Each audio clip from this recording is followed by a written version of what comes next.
जैसे बुलाते नहीं,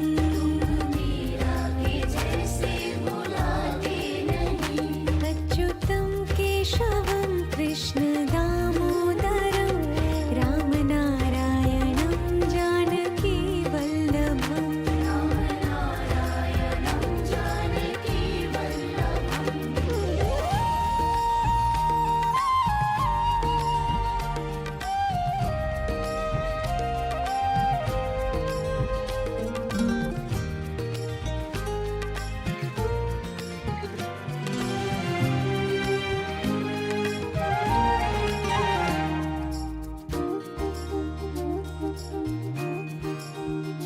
अच्युतं केशवं कृष्ण दामोदरं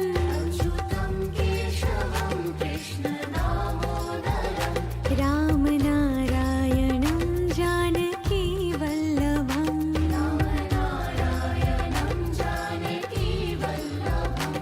कौन कहते हैं भगवान खाते नहीं,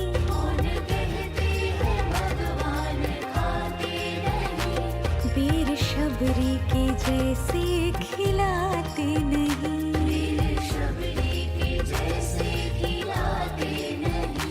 अच्युतं केशवं कृष्ण